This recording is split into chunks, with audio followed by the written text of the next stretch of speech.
მომავალ დილაში და გამიქცევა კონკრეტული აპრიოდ გასაგები უწყებათა შორის ფორმატი რა ფორმატია.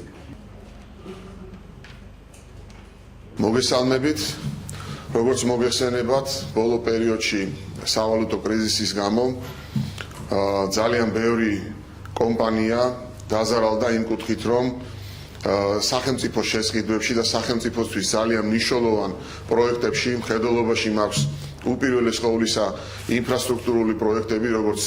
ცენტრალური მთავრობის მიერ გამოცხადებული, ასევე სხვადასხვა მუნიციპალური პროექტები, ასევე ის პროექტები, რომლებსაც ჩვენ ვახორციელებთ საერთაშორისო დონორი ორგანიზაციების დაფინანსებით, ძალიან ბევრ პროექტს და ძალიან ბევრ კომპანიას შეექმნა საფრთხე იმისა, რომ წინა გამოცხადებული ფასებით, ისინი დამოგეხსენებათ, ფასები არის ეროვნულ ვალუტაში დენომინირებული, ეს კომპანიები ვერ შეძლებენ არსებული პროექტების დასრულებას და ძალიან ბევრ შემთხვევაში ჩვენ მოგვივიდა სიგნალი, რომ კომპანიები არ იწყებენ სამუშაოს და მათ ისიც კი ურჩევნიათ, რომ საგარანტიო თანხები დაკარგონ იმას, რომ დაიწყონ სამუშაოები და უფრო მეტი ზარალი განიცადონ. ამიტომ მთავრობამ იმსჯელა ამ პრობლემის შესახებ და მიიღო გადაწყვეტილება, რომ შესაბამის საკანონმდებლო აქტში, კერძოდ კანონქვემდებარე აქტში, რომელიც ეხება სახელმწიფო შესყიდვებს, გაითვალისწინოს არსებული გარემოებები და გამოიყენოს უპირველეს ყოვლისა ის 10%-იანი ლიმიტი, რომელიც კანონქვემდებარე აქტით არის გათვალისწინებული და აქამდე ძალიან იშვიათად გამოიყენებოდა და ასევე იმ პირობებშიც, როდესაც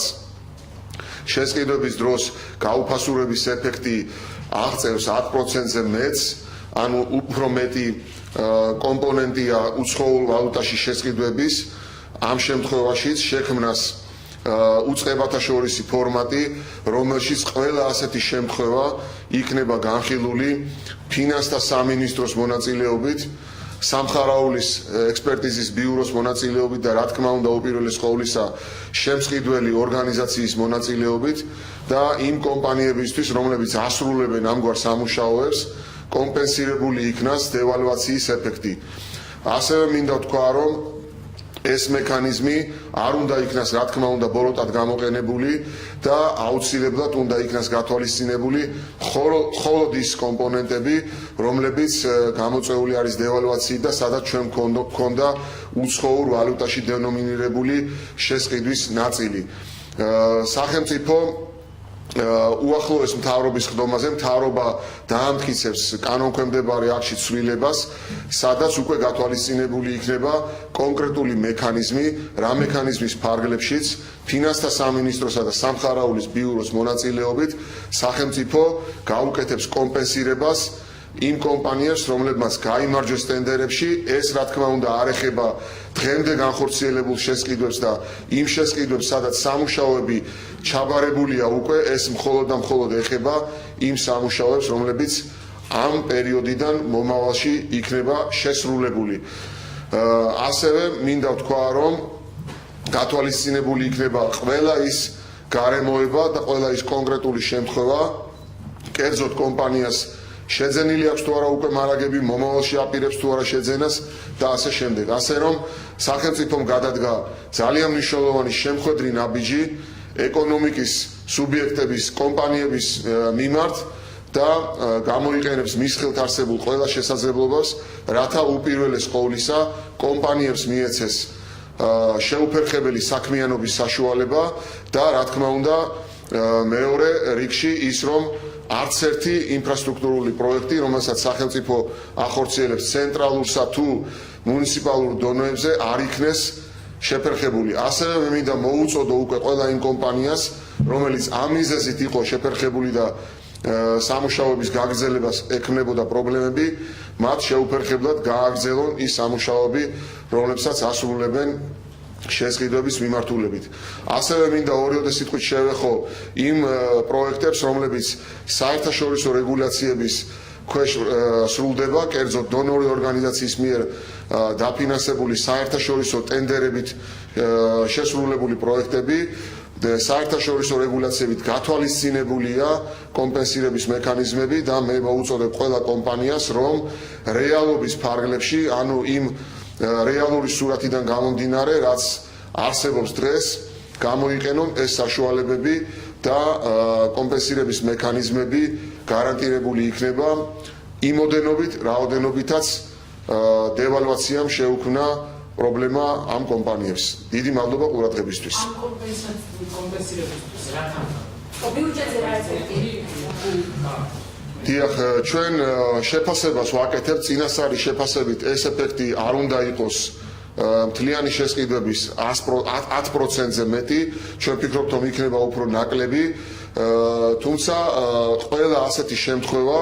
უნდა იქნას განხილული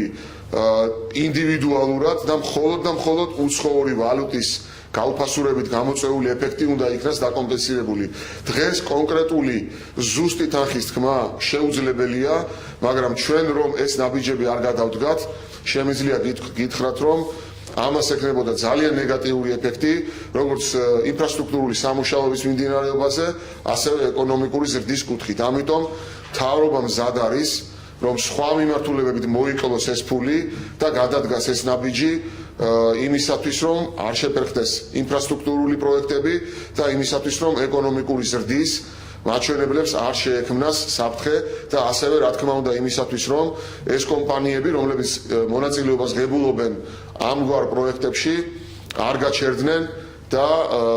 მათი თანამშრომლები არ დარჩენ უმუშევრები, რა თქმა უნდა. ხომ არ დაზუსტდა ადმინისტრაციული ხარჯების შემცირების მიზნით სამინისტრო რაოდენობის თანხას? ჩვენ წინასწარი პროექტი გვაქვს, თუმცა შეთანხმების პროცესი მიმდინარეობს ფინანსთა სამინისტროსა და ფინანსთა სამინისტრო აკეთებს ცენტრალიზებულად ამ სამუშაოს. ეს კომპენსირება მიმდინარე სამუშაოების სახორციელებს იმ პროექტებს იმ კომპანიებს შეეხება, ხო თუ მათაც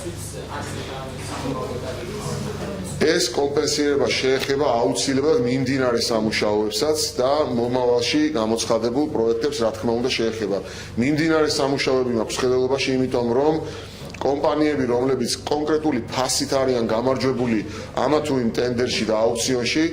ამ კომპანიებს სწორედაც დღეს ექმნებათ პრობლემები, იმიტომ რომ გამარჯვებული ფასით ისინი ვეღარ ახდენენ სამუშაოს დასრულებას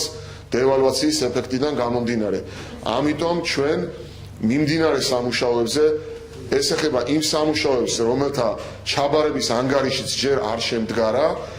ამ ტიპის სამუშაოებზე დევალვაციის ეფექტის კომპენსირებას, რათა არ შეფერხდეს სამუშაოები.